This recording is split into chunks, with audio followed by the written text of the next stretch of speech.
거의 마지막 부분, 학업에 대해서는 거의 마지막 부분인데, 네, 이제 슈퍼 커리큘러가 아니고 이제 엑스트라 커리큘러 액티비티스에 대해서 좀 제가 했던 것들에 대해서 이제 좀 말씀을 드리면요.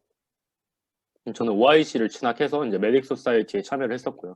1학년 때 이제 의대를 준비했었기 때문에 메딕 소사이어티에 참여했고, 이제 OIC에서 메딕 소사이어티는 이제 주로 이제 A2 학생들이 이제 자기 관심 분야에 대해서 앞에서 이제 발표를 해요. 그래서 이제 교과서 외에 이제 그거보다 더 이제 깊은 내용을 이제 의학적으로 조금 더 이제 세미나를 이제 매주마다 여는 거예요. 그래서 이제 어떤 질병이라든지 어떤 새로운 이제 의료 기술이라든지 의대에 가서 이제 하는, 어떻게 보면은 의사가 된 이후에 학회에서 진행하는 약간 그런 형식이랑 어떻게 보면 약간 수준은 더 이제 낮지만 그런 비슷한 형식으로 진행을 한다고 생각을 해주시면 되고요.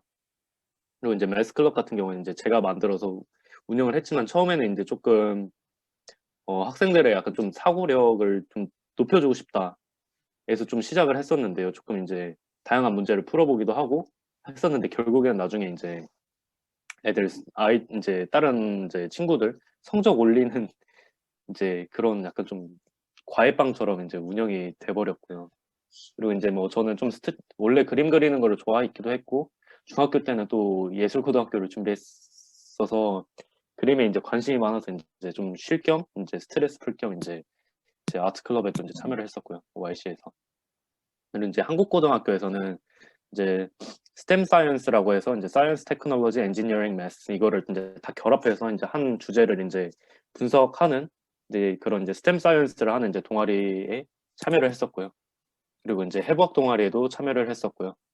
그리고 또 메디 클럽, 뭐 바이올로지 클럽, 조금 클럽 활동을 되게 많이 했었어요, 한국에서. 그리고 이제 한국에서는 이제 운동도 되게 열심히 했었는데, 한국에서는 이제 뭐 스트레스를 해소하는 것 자체가 이제 스트레스 관리가 이제 저는 어떻게 보면 공부를 장기간 공부를 하는 데 있어서 되게 중요하다고 생각해요. 이제 고등학교 제가 입시를 뭐 5년을 하기도 했고, 뭐 여러 나라를 해서 지친 것도 있지만, 뭐 이것뿐만 아니라 이제 의대를 만약에 진학하려는 학생들도 그렇고, 다른 이제 대학을 이제 다른 과를 진학하려는 학생들도 공부가 1, 2년에 끝나지를 않아요. 근데 그 안에서 이제 많은 스트레스가 발생할 수 있고, 그거를 이제 누가 잘 컨트롤하고, 그래 그걸 컨트롤하면서 체력을 조금 더 이제 써야 될 곳에 좀 포커싱 해가지고 사용을 할 수 있고, 그 컨트롤하는 능력도 되게 중요하다고 생각하는데, 그런 데 있어서 뭐 운동이라든지 약간 이런 뭐 미술이라든지 자기 취미 활동을 찾는 게 저는 조금 중요하다고 좀 생각을 해서 좀 운동도 하고 미술도 했던 것 같아요. 그리고 이제 가끔 이제 피아노도 쳤고요. 피아노도 오래 쳐가지고. 그리고 이제 전 또 언어에 관심이 많아서 이제 영국 학교 다니면서도 이제 일본어를 계속 공부를 했었어요. 그래서 이제 이것들이 이제 뭐 사실 뭐 PS에 녹여내거나 아니면 인터뷰를 할 때 뭐 크게 도움이 안 될 활동들인 것 같다고 생각하실 수는 있는데, 사실 이런 면들도 되게 많이 봐요. 왜냐하면 의대든 무슨 학과든 되게 대학, 이제 영국 대학이라는 거는 영국 대학의 이제 수준 자체가, 한국 대학은 이제 진학을 하면은 뭐 1, 2학년 때 뭐 MT도 가고 OT도 가고 약간 조금 풀어지는 경향들이 되게 있어요. 학교에서도 교수님들의 직접적인 터치가 많이 크게 있는 편은 아니고요. 근데 아니 영국 같은 경우에는 이제 되게 빡세요. 이제 뭐 튜토리얼이라든지 아니면은 뭐 프로블럼 뭐 솔빙 클래스 뭐 이런 게 되게 많아가지고 소수로 운용되는, 그래서 이제 담당 교수님들이 이제 컨트롤이 들어오는 부분들이 되게 많은데, 그것뿐만 아니라 강의도 되게 많고 뭐 실험이라든지 그냥 공부 양이 A2보다도 훨씬 많아지게 돼요. 방대해지게 되는데, 그 안에서 이제 자기가 어떤 식으로 이제 스트레스를 컨트롤하고 이제 그 시간도 매니지를 하고 오가나이즈를 할 수 있는지, 그 능력을 보여주는 데 있어서도 되게 중요한 이제 활동들이라고 생각을 하고요. 그리고 이제 동아리 활동 같은 경우에서 자기가 그 안에서 무슨 활동을 했는지 보여줌으로써 자기 약간 리더십이라든지 자기가 어떤 이제 프로젝트를 이끌어갈 수 있는 능력이라든지 아니면은 팀워크라든지 커뮤니케이션 스킬이라든지 많은 부분을 좀 어필할 수 있는 부분들이 되게 많아서, 이렇게 활동들을 조금 다양하게 하는 것도, 엑스트라 커리큘러 같은 경우에서는 조금 다양하게 하는 것도 나쁘지 않다고 생각을 합니다. 네, 그렇죠.